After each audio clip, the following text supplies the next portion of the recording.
Hello there. So my name is Peter Carson, and I was producing a podcast for you guys called Grincetown Radio. And what happened was I was pretty much nearly halfway finished with the one I was going to send. And for whatever reason, I decided, you know what, I'll go to the shop without saving it. And then my computer did that thing where it just restarts and does all your updates for you. Like a pal, like a good friend of yours, but it doesn't save anything that you've been working on. So everything's gone. I spent hours doing that. And then I also have this backup thing that me and my friends recorded, and I kind of was not happy with it either. Like, just the recording quality wasn't good enough for me anyway. And also they're crap at doing voices and stuff. Like, I don't know what I was thinking. I thought I could edit around it, but they're all just, my friends are just not very talented. I mean, you know, they're all just drunks or whatever. I don't know what their issues are. Anyway, this is just going to be sort of a pale imitation of what I had for you earlier, but I hope you do enjoy it all the same. Anyway, thank you very much.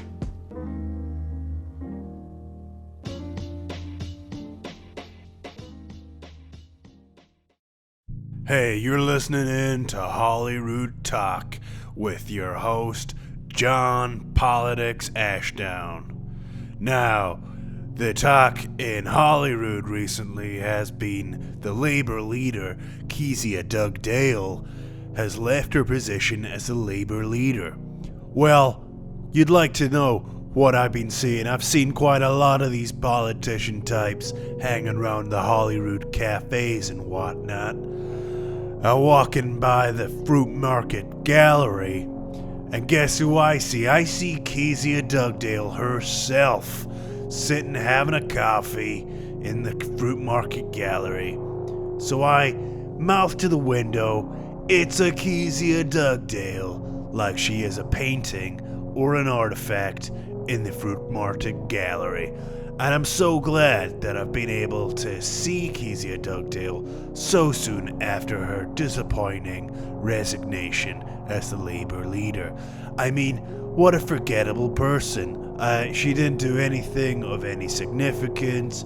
She was just, another face in the crowd. But now she's gone, and it's time to move on to the people who are still into power. It was really a thrill to see Kezia Dugdale, but maybe not as much as a thrill as it was to see Ruth Davidson at Auchtermuchty Fishing Village. I went to see Ruth a few years back to speak to some Scottish school children. The children of, a fishing village, they got a good sense of humor. They know they're on the Celtic fringes. But, the look on Ruth's face when this kid, he had the nerve to call her Ralph Dabberson, and the whole class erupted with laughter. But Ruth Davidson did not take that didn't take it in very good spirits. She torched that whole fishing village to the ground, and that's why you haven't seen Auchtermuchty Fishing Village on the maps recently. It's not on the maps anymore. It's a piece of scorched earth. The fishing industry in that part of Scotland has been gone for quite a couple of years now. It's been quite a couple of years. But I'm still glad I got to see Ruth Davidson. She topped off my female leaders list. I've seen Kezia, I've seen Ruth. Now that's all left for me is to see, big old Nicola Sturgeon. I haven't seen Nicola Sturgeon yet. It's quite a surprise having lived in Edinburgh for as long as I have. But, I'm still out there. I'm still looking for Nicola Sturgeon to see if she can sign this photo I have of her as a school kid. It's great to have a good relationship with your politicians, especially in such a small country such as Scotland. And I like how they're all run by women. I think that, men, they ruined politics for the rest of us. Who was the last Labour leader that was a man? Was his name not Jim Davidson? Oh, he was a terrible drip of a person. I really just don't care for male leaders anymore in this economy, this Scottish economy. Oh well, we'll be back with more Holyrood talk after these messages. Or maybe not. I don't know how much time I got left.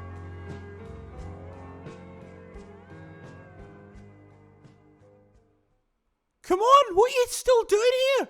Time to get to school. Time to get you off to college. Come on, get in the car.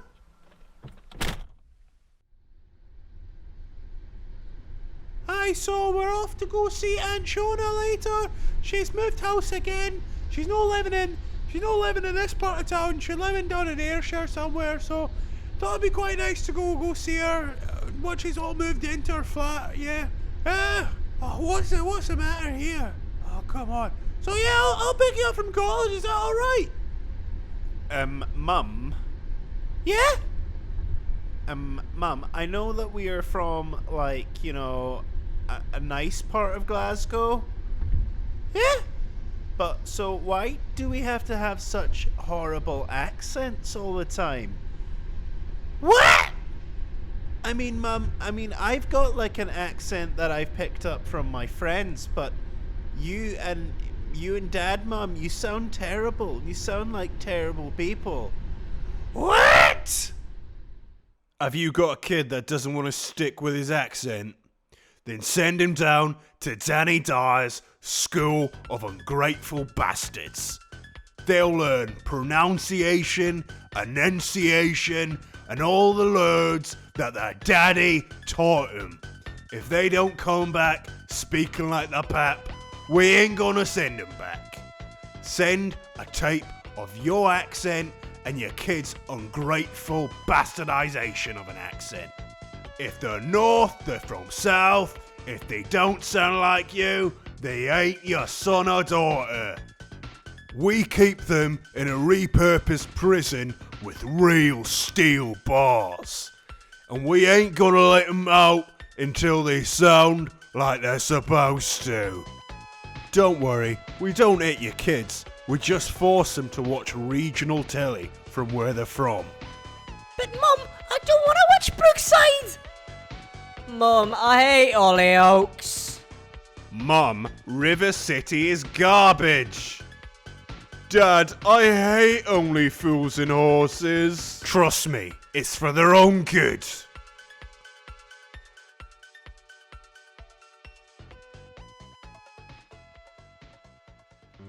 A few years ago, Perth's metal scene was in danger of dying out completely. They're shutting down all the rock clubs. There's not enough emo kids dropping out of school. All our bands are crap. Perth City was getting thrashed in the annual Metal City rankings, getting dragged down to the bottom of the tables. That was until a saviour was sent by the gods of rock and roll. Rando McHendo! Rando McHendo, an outcast from the local villages for his massive metal forehead. He spent months on the street, getting pennies chucked at him, just to hear the sound of it. But when he drifted into Perth city centre, the moshers raised him up into the air as a visual to band behind, to make Perth the top metal city once again. Yeah, I mean, Perth was getting a bit dead round here. Everyone was moving off to Glasgow to start bands. And then one day, this giant gleaming plate starts moving through the centre of town. It was like an alien, a big shiny saucer that came down from heaven to teach us how to rock and roll. When he landed down at the Money, he asked us a question. And I've forgotten what that question was, because we were all screaming at him. But it doesn't matter now, because he's given us a reason to all band together. Metal bands are back and bigger than ever, now that they have a teenager with a colossal metal forehead. The moody gits of the Perth metal scene turned McHendo's forehead into a hub for the community, building a recording studio and a speed metal club around his metal noggin. Over here we've got the practice spaces for upcoming bands and that. Over there we've got a bus shelter to smoke fags under. And we've got a bar over there. Yeah, if we didn't have Rendo and his giant metal forehead, I honestly don't know what we would do. Just when we thought that we were going to be eradicated, a shining beacon arrived. But some of the local Neds are unhappy about the arrival of Rendo. I hate all those Goodley Burn bastards. I've tried to pop that giant floating forehead of his, but my BB pellets don't have enough force to penetrate it. Those emos, man, dropping like flies. We were almost back to running this town. Now they're back and more annoying than ever. Free hugs, anyone? Have you seen my lip ring anywhere? Why are you even speaking to me? As Glasgow loses its top spot as Scotland's #1 metal city, they have struggled to redefine their metal image. We have been losing against Perth, yes, it's unthinkable. We've been trying to source our own metallic freak, and I think the boys have got someone they want to present later this afternoon. But can't we get by on the merits of our own music? Since when has it been about music and not black clothing? Back in Perth, the metalheads are getting ready for Rendo's speech. It has been 1 year since his adoption into the community, and the first time he will be speaking in public. Ladies and germs, may I present the one and only Rendo McHendo! Thanks. Can I get some Monster Munch? Well, there you have it. The words of a brilliant man with an amazing forehead.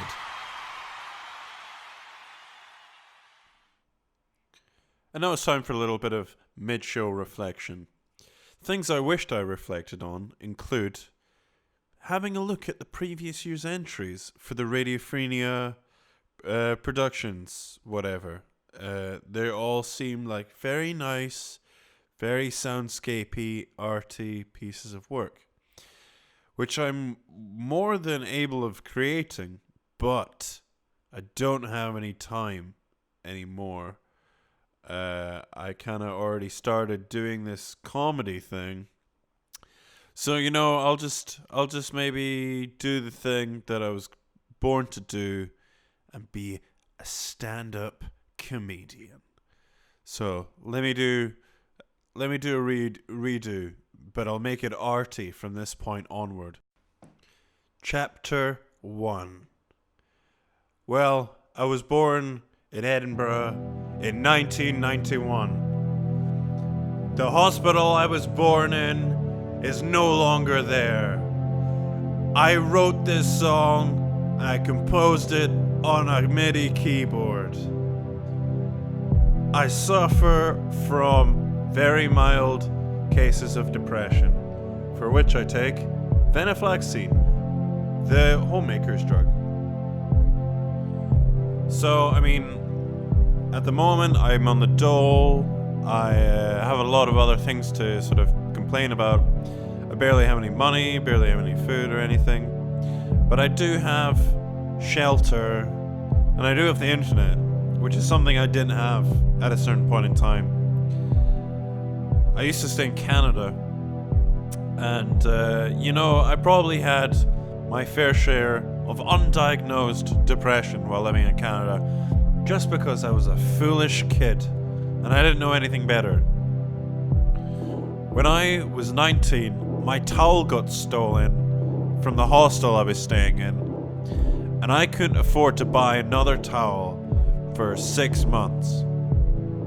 And so how I would dry myself when I got out of the shower would be if I had some old clothes, or if I had maybe, if there was maybe a hand towel nearby. And sometimes I would even have to stoop that much lower. I would have to use the dreaded bath mat. I would be using a bath mat to clean myself, which is humiliating. But them's the breaks when you're poor and you can't afford a towel. So yeah, during that time I lived with a guy who we called Goliath. All the Australians call him Goliath. He was a tall 19-year-old kid. His name is Terry, like Terry Henry. And we kind of got forced to live together because we took the same job and we were laboring. I remember the guy told me the funniest story about Halo 2 I ever heard. He just got a pair of new braces and he was 19 or 20. And I was like, that's a little old to be getting braces. And he said to me, he was like, oh, my friend, we were playing Halo 2 and he got so mad that he lost that he punched me in the face and my whole jaw just kind of slanted. And healthcare is free in Canada, but dental care isn't. These braces cost him like $5,000 or something. They were some Supremo braces. Anyway, me and Terry, we had to share a room together. The one thing about Banff, Alberta, where I laid my head, was you could barely ever get a room to yourself. You had to share with somebody else. They have that whole college dorm sort of mentality. And as a person who snores quite significantly, I don't know why. I don't know why I always had people that I was living with who hated my guts because I snored so loud and I just kept everybody awake all the time. I remember my Australian roommate, his name was Sam.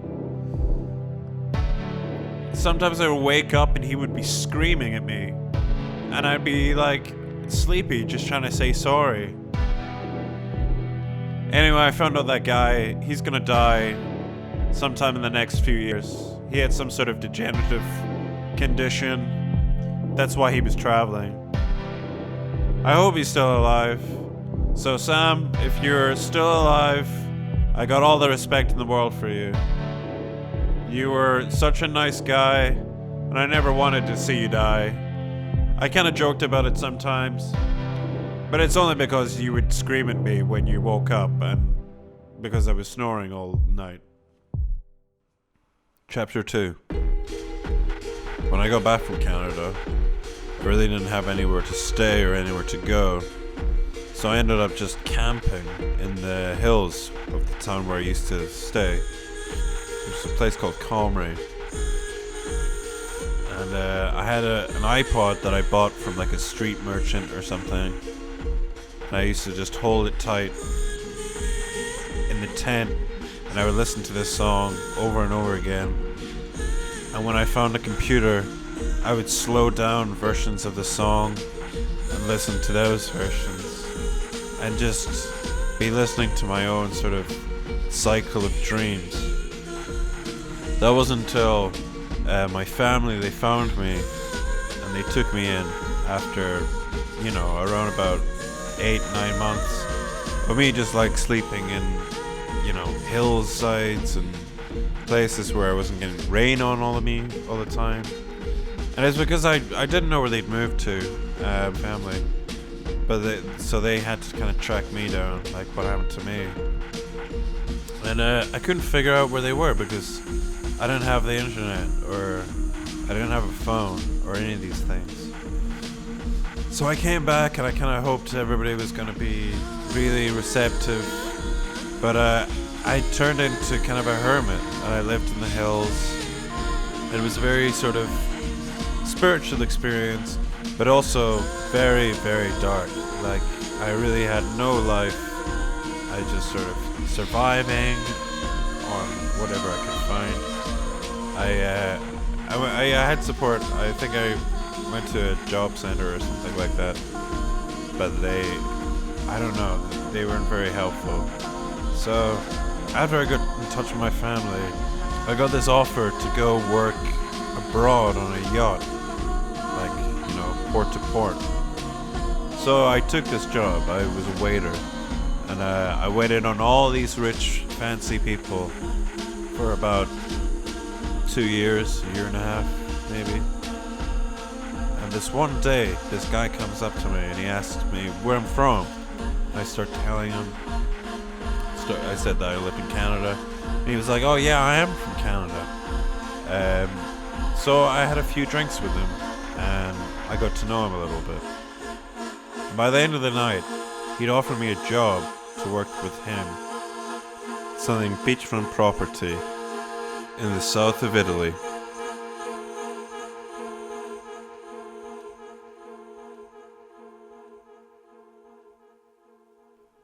Chapter 3. The whole Italy thing was just a scam. It wasn't really beachfront property. It was me basically laundering a bunch of money for a bunch of mafiosos. And I was very uncomfortable with this situation. But I was so good at it. And they were kind of scary guys. I didn't want to say no to them.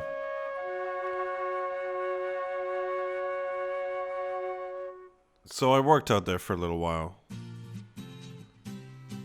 And it was slow at first, but then I started getting my confidence back. And then I started to understand what I really needed to do to get the most out of life. I started making modern art.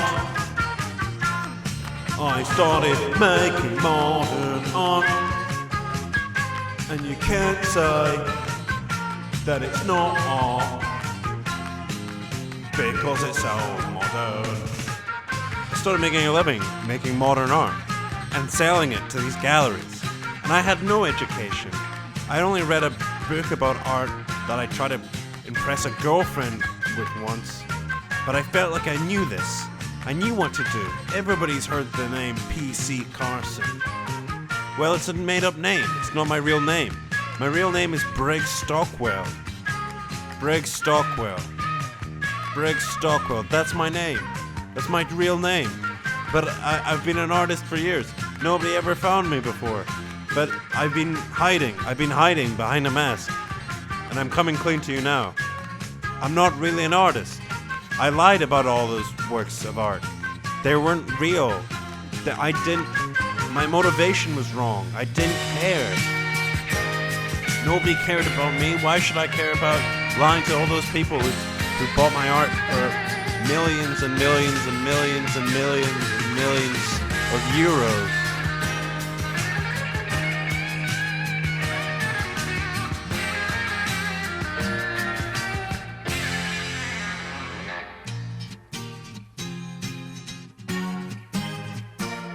I wish I could take it all back.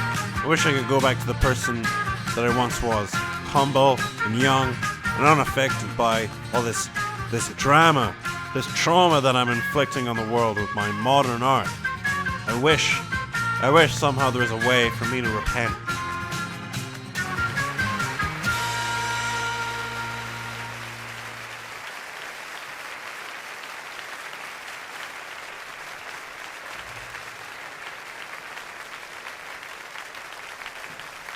Chapter 4. I'm alone again in a bar in South Edinburgh. It's the Fringe Festival. I'm here with my performance artist. What was her name? God, I've forgotten her name. Maybe I'm just not into this whole art thing anymore. There was maybe a different path I could have taken. There was something I could have done. Now I'm stuck at a press event, promoting some dancer. She just wants to sleep with me because of my ego. Man, I want my ego stroked once in a while.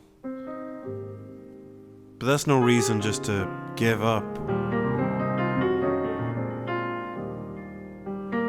Hey, maybe I'll just, I'll drop into this bar over here.